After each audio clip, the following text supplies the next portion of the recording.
News Services Division of Akashvani presents Northeast Diary.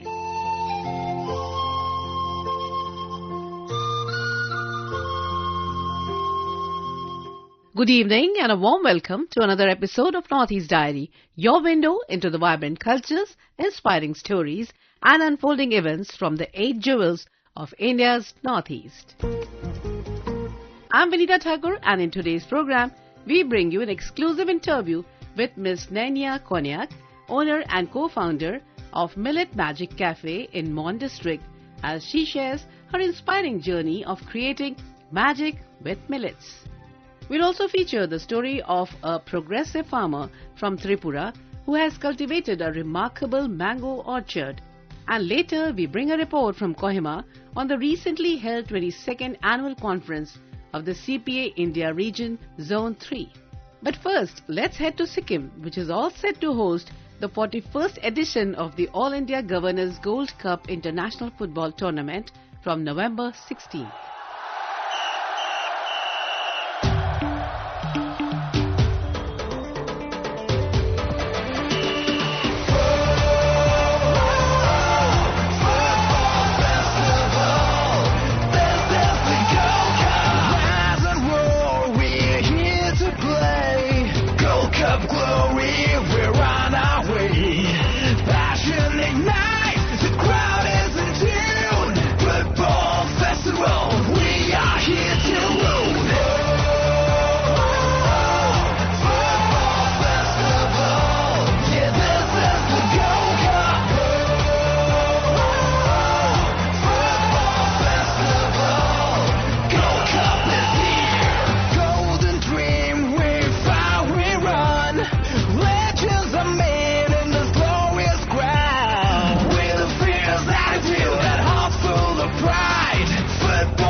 The Governors Gold Cup stands as Sikkim's premier football tournament, attracting top national and international teams of the Himalayan state.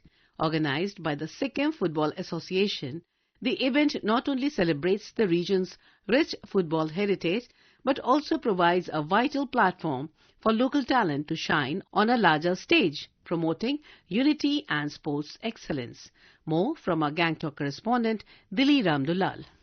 16 teams, including top ISL, I-League, Santosh Trophy and Nepal League champion, will compete in the 41st All India Governors Gold Cup Football Tournament 2025, scheduled from November 16 to 29 at Paljari Stadium, organized by the Sikkim Football Association (SFA). This year's edition marks the return of Kolkata giant East Bengal Football Club after 28 years, along with the participation of 5 Sikkim-based clubs for the first time. Talking to All India Radio, Sikkim Football Association President Manla Ithampa said, "This year's tournament is significant as it brings together some of the strongest clubs from India and abroad. We have ensured maximum participation of local teams to provide a larger platform for Sikkimese footballers to showcase their talent and gain exposure." 41st All India Governors Gold Cup International Football Tournament 2025 will be held at Paljari Stadium, Gangtok from 16th of November to 29th of November. This time around we have 16 teams from India and Nepal participating. Amongst the team, the reputed East Bengal Club Calcutta, then last year's defending champion Northeast United, then I-League champion Interkasi FC, Rajasthan United FC I-League team, plus Neroka FC, again another I-League team. Neroka is from Manipur, and we have Diamond Harbour FC, who is the champion of the Dulen Indian Oil Cup recently held in Assam, and we have another I-League club, Sudeva Delhi FC. Beside them, we have Services 11, who were the holder of the Santosh Trophy last year, and we have again GTA, Darjeeling 11, and Tibetan National Football Association also participating with us, along with 5 Sikkim local clubs. In fact, this time we have given maximum participation to our Sikkim local clubs because of the fact that we have given a lot of exposure to our local clubs to sharpen their skill, local players' skill, and to play in a competitive tournament like Governors World Cup.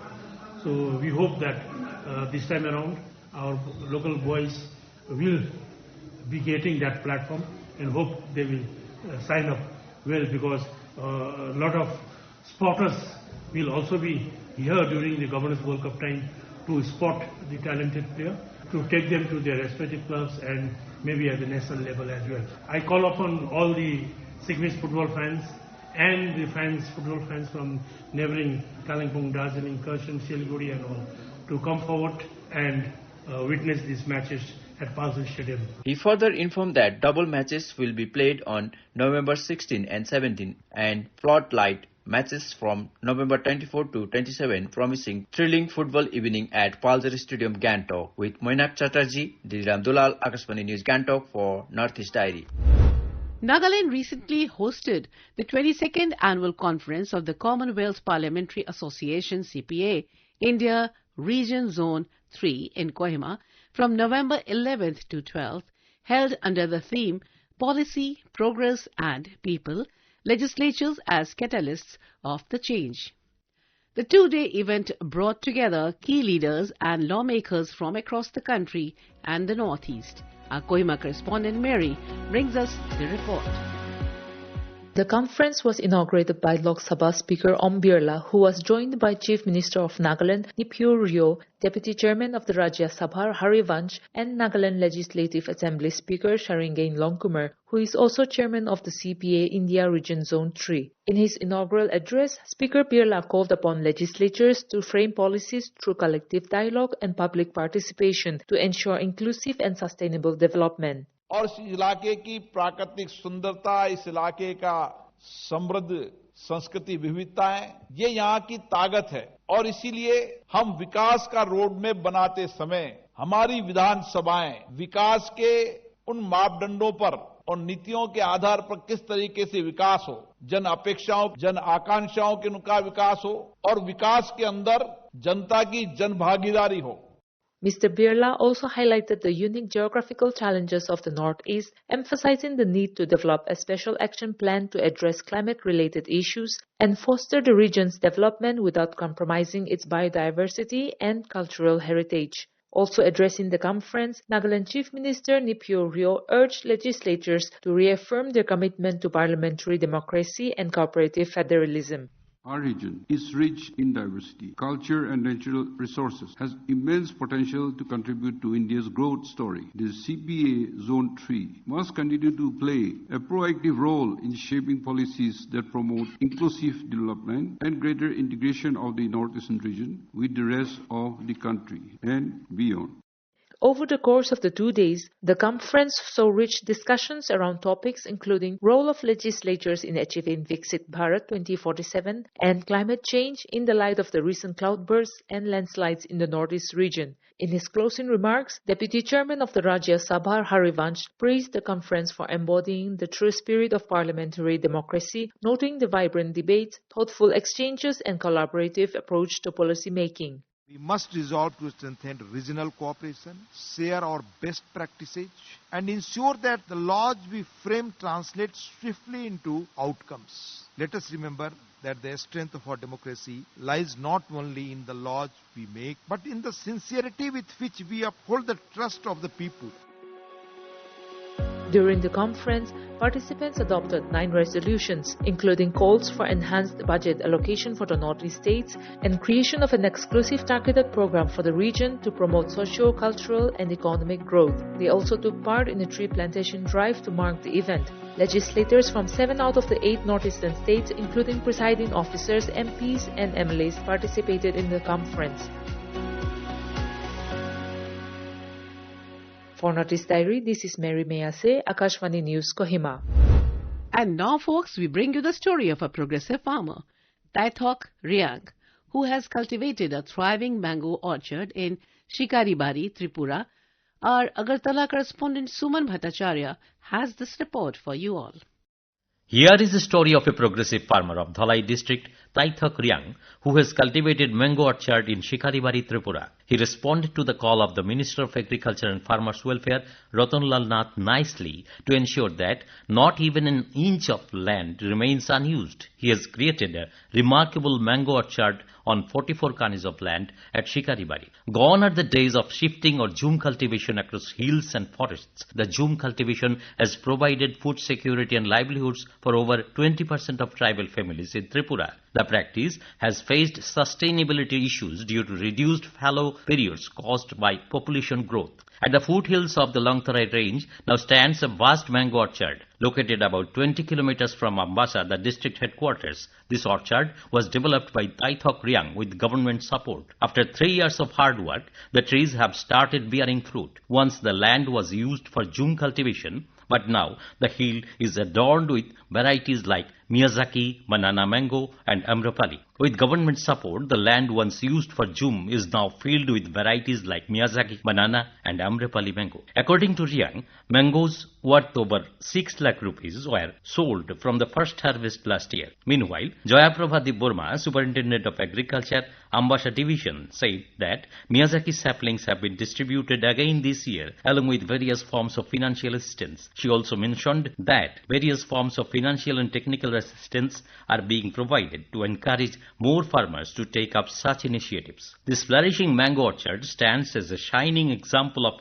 how state government's support combined with farmers' determination can transform the hilly areas of Tripura into fertile, productive land. It embodies the state government's vision of agricultural growth, sustainability and prosperity even in the remotest corners of the state. For Northeast Diary, Shuman Bhattacharjee, Akashvani Agartala.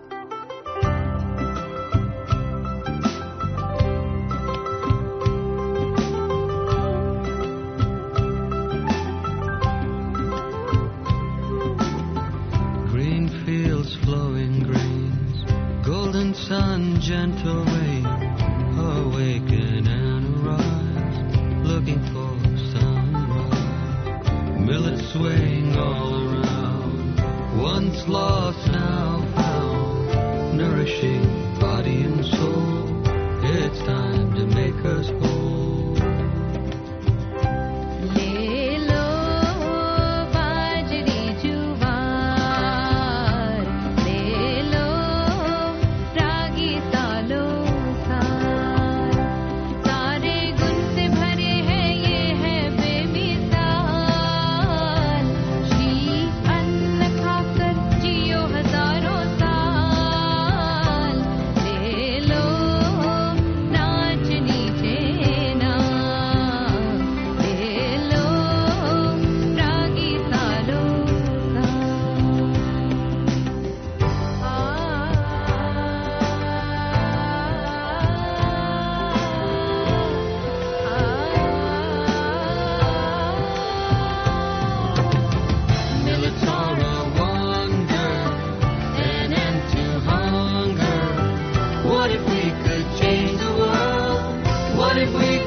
India is the world's largest producer of millets, a group of indigenous resilient grains that are regaining prominence for their nutritional value and environmental benefits.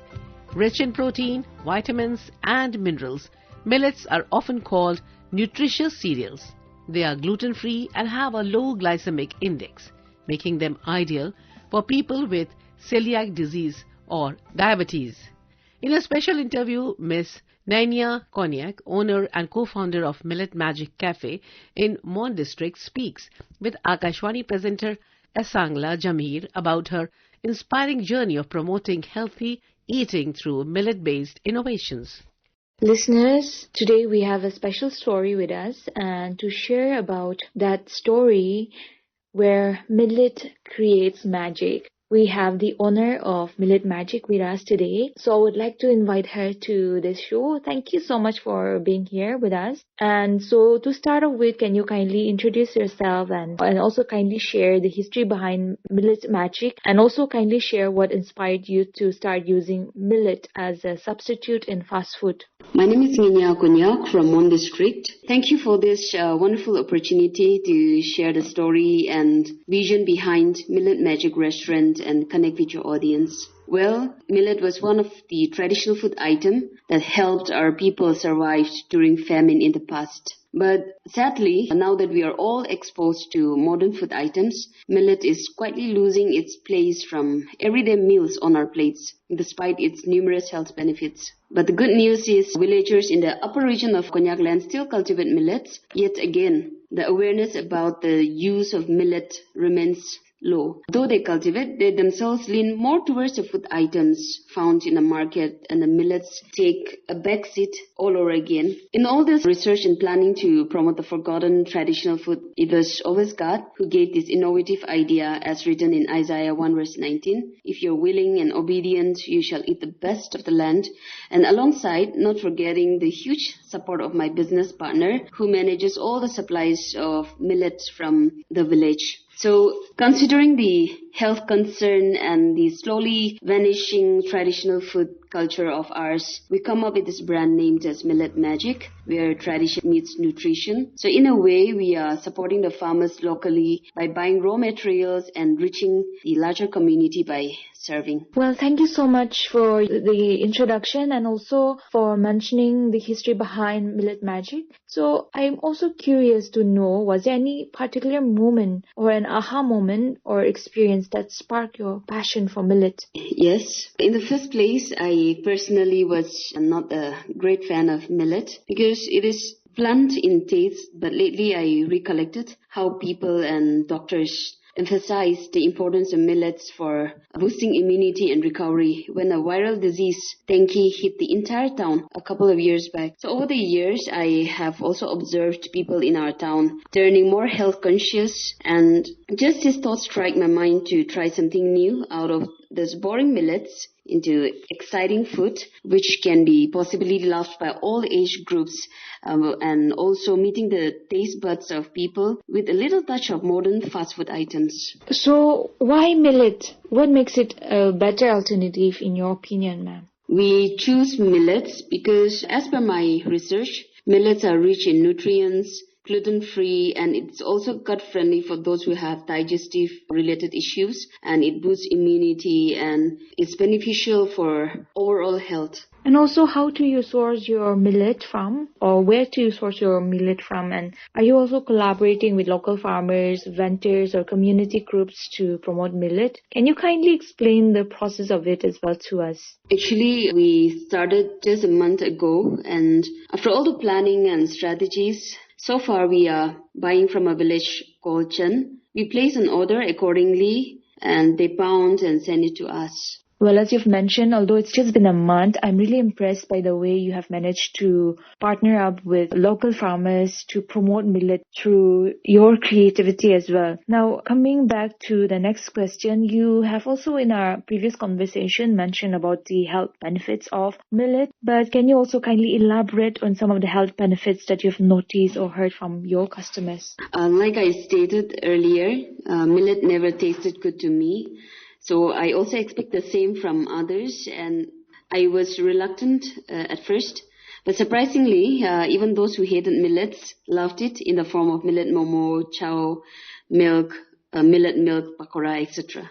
So I'm just curious to know what kinds of fast food items have you successfully made using millet?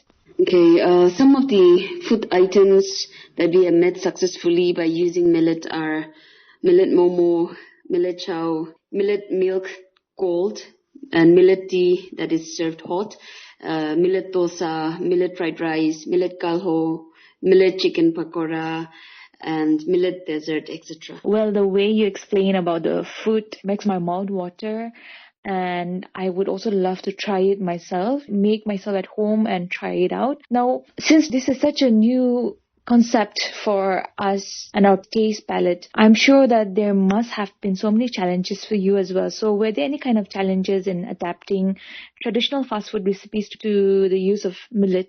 Definitely, yes. The first challenge that I faced were binding and consistency issues as compared to wheat flour.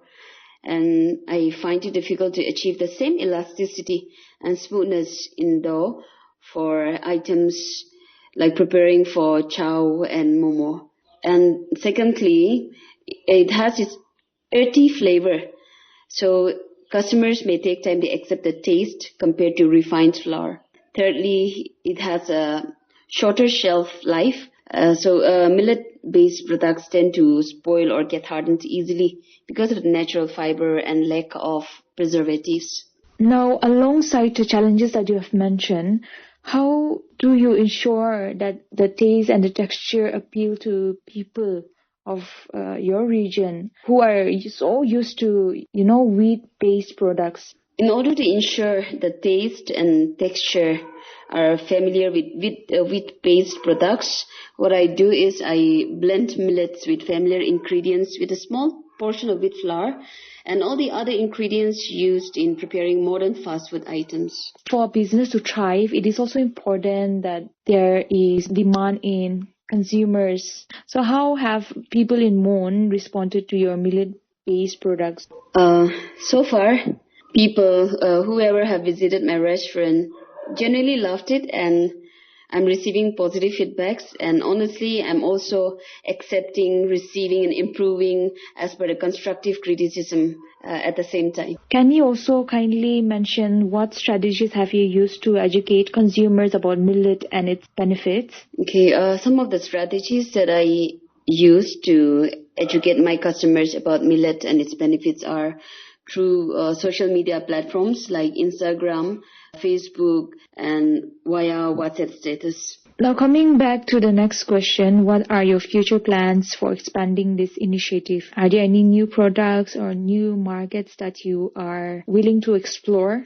Well, I'm looking forward for more opportunities to reach to the mainstream market and outsource it beyond Mon and our state as well. I want to ask you a rhetorical question. Do you see potential for millet to become a staple in Nagaland's food culture? Hopefully, yes, because millet was once a part of Nagaland's traditional diet, especially in rural and hilly areas. So it's quite suitable for hilly regions to cultivate, and it will be a revival of Nagaland's diet. Now, since you are also in the field of business, I want to ask you, what advice would you like to give to other young entrepreneurs in the region who want to innovate with local resources? Since I myself is very new in this business venture, and as a young entrepreneur, I would suggest our people, first of all, not to be lazy, because Nagaland is uniquely rich and blessed with all the organic foods,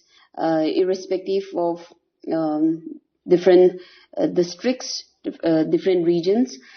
So we can do much and promote our food and culture and outsource it to the rest of the world, which can be a support system for an individual and also for the economic growth of our state in general. Thank you so much for being here with us and for sharing about your innovative, creative way of introducing food in a more healthier way to our listeners, to the people of Mon, and also for sharing about your journey to us from the development of the product to you trying to partner with local farmers, trying to educate the consumers as well about the health benefits of millet as well. And it's really inspiring, really. And so before we sign off, are there any kind of message that you would like to give to the listeners? Also, kindly share where your shop is located at and where to the listeners reach out to you on your socials, even though they cannot be there in person, to keep themselves updated with your work and visually see it. Can you kindly mention about your social footprint as well to all our listeners? I once again thank Radio Station Kohima for airing my journey in your channel. And to my listeners, do support my work. Let's support local and make it global. If you happen to visit Mon someday, stop by at Millet Magic Restaurant, located opposite to Cultural Office, our way to Angchong School, Mon. Thank you. You've just heard an insightful conversation with Miss Nenia Konyak, owner and co-founder of Millet Magic Cafe. The interviewer was Akashwani presenter Isangla Chamir.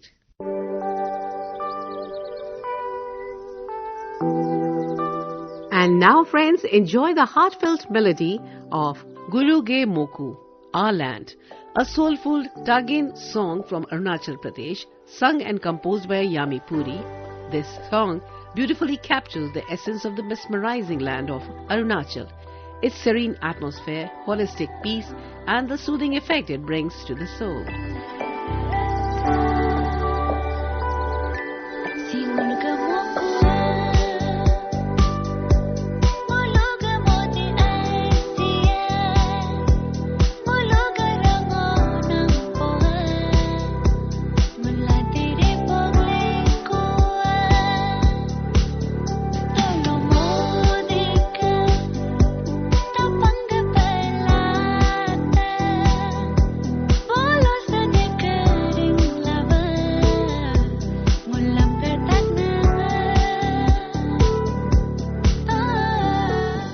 And folks, this brings us to the close of the edition of Northeast Diary. Join us again next week, same day, same time, for more inspiring stories from this enchanting part of India.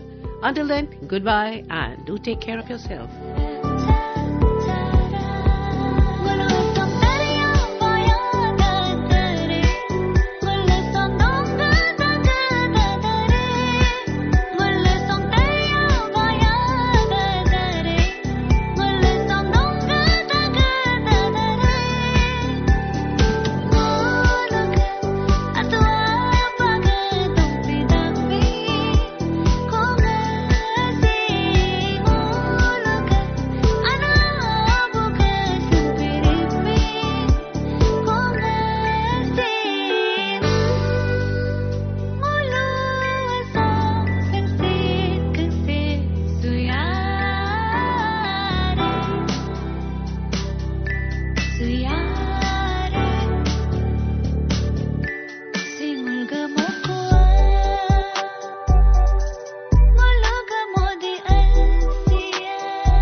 This program was presented and produced by Vinita Thakur with assistance from Kumar Gaurav. It was brought to you by the News Services Division of Akashwani.